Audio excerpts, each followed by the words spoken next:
So there are 5 channels into the enzyme, as you will see in the illustration of open complex.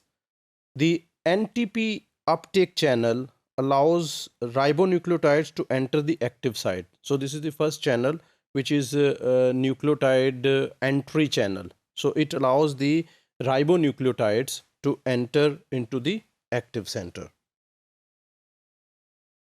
The second channel is the RNA exit channel, and it allows the growing RNA chain to leave the enzyme as it is synthesized during elongation. So this is, if this is complex, here you can see the NTP channel, and then here you can see the exit channel, RNA exit channel.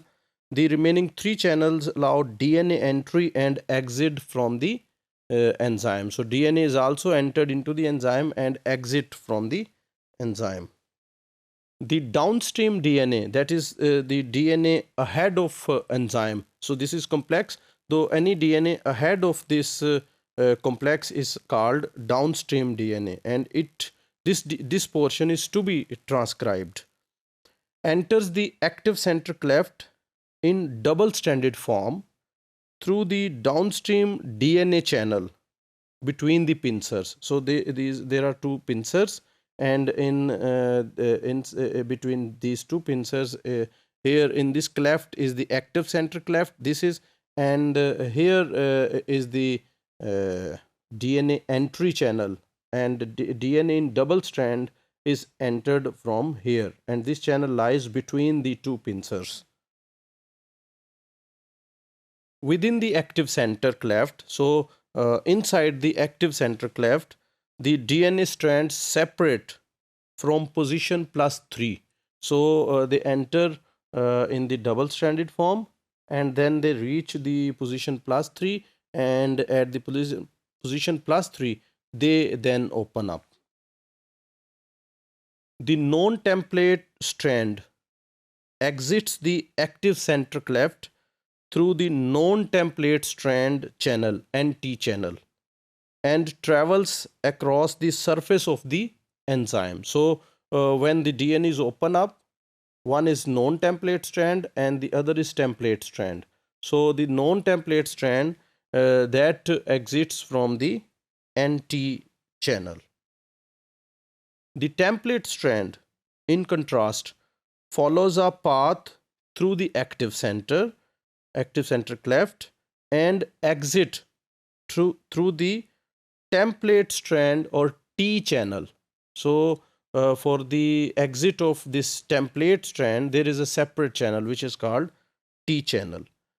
The double helix reforms at -11 position in the upstream DNA behind the enzyme. So any DNA which has been transcribed and which lie behind the this complex, this is called upstream DNA. So here in this illustration, you can see this is the NTP channel for the entry of ribonucleotides. This is the exit channel for RNA. This is the entry channel for double-stranded DNA. This is the exit channel for double-stranded DNA, and here are 2 channels, one here and one here, and these are for the template strand and non-template strand. So these 5 channels are present in this complex.